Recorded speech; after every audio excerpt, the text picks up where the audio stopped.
Okay, అందరికీ నమస్కారం అండి.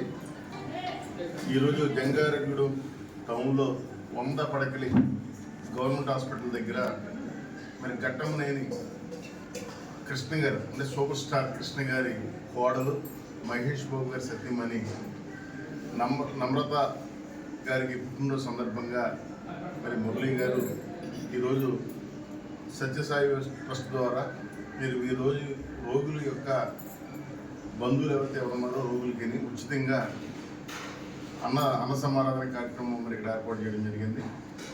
మరి ఈ కార్యక్రమాన్ని ప్రారంభించడానికి నన్ను పిలిచినందుకు మురళీ గారికి ప్రత్యేకమైనటువంటి అభినందనలు తెలియపరుచుకుంటున్నానండి.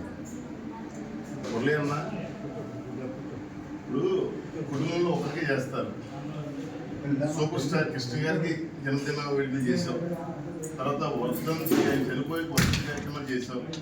అక్కడతో ఆగలేదు. సూపర్ స్టార్ కృష్ణ గారి అబ్బాయి మహేష్ బాబు గారికి చేస్తున్నావు, మళ్ళీ వాళ్ళ మిస్సెస్కి నమ్రత గారికి చేస్తున్నావు.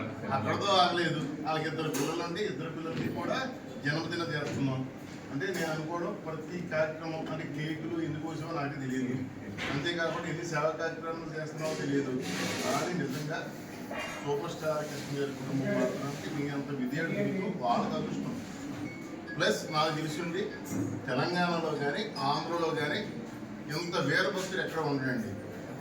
అన్న నన్ను ఒకసారి అవకాశం ఉంటే మురళీ అన్న మహేష్ బాబు గారి దగ్గర తీసుకెళ్ళి నేను జంగారెడ్డిగూడెం వచ్చేదాకా నేను ఆయన్ని రిక్వెస్ట్ చేస్తాను. కానీ మీ అభిమాని ఇక్కడ ఉన్నాడు, ఇంత అభిమానం దొరకలేదు. రామచంద్రుడి హనుమంతుడు ఎంతో నాకు తెలియదు, కానీ మీ ఘట్టమనేని ఫ్యామిలీకి వీర విధేయుడు అభిమాని ఎంత ప్రేమ ఉన్న వ్యక్తి మీకు దొరకడు.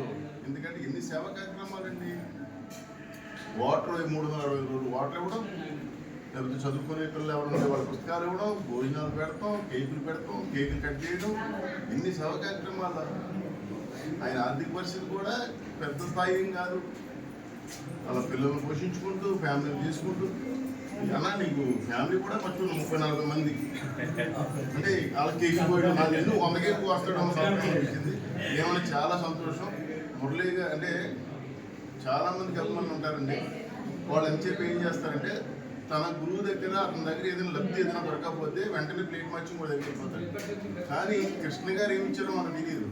కానీ ఆ కుటుంబానికి ఎంత ప్రేమగానా ఇతను చూసి నేర్చుకోవాలని మా శిష్యులు కూడా నేను తెలియపరుచుకుంటున్నాను. ఇంత విధేయుడిగా ఉంటే ఎప్పుడో ఒకరు పుట్టించింది. మరి ఈరోజు డైరెక్ట్గా మహేష్ బాబు గారు డైరెక్ట్గా ఇంటర్వ్యూ ఇస్తున్నాడు, నమ్రతగా డైరెక్ట్గా ఫోన్లో టచ్లో ఉంటున్నారంటే మామూలు విషయం కాదు. నేను పూర్వజన్మ సుకృతం తప్పకుండా ఈసారి తీసుకెళ్ళాను. ఇలాగే నీకు కూడా భగవంతుడు ఆయుర్వేదాలు ఇవ్వాలి. మళ్ళీ ఆ పిల్లలు కూడా నువ్వు పుట్టినరోజు చేయాలని మనస్ఫూర్తిగా కోరుకుంటూ నాకు ఇంత చక్కటి అవకాశాన్ని ఇచ్చినందుకు ధన్యవాదాలు తెలియపడుతున్నాను.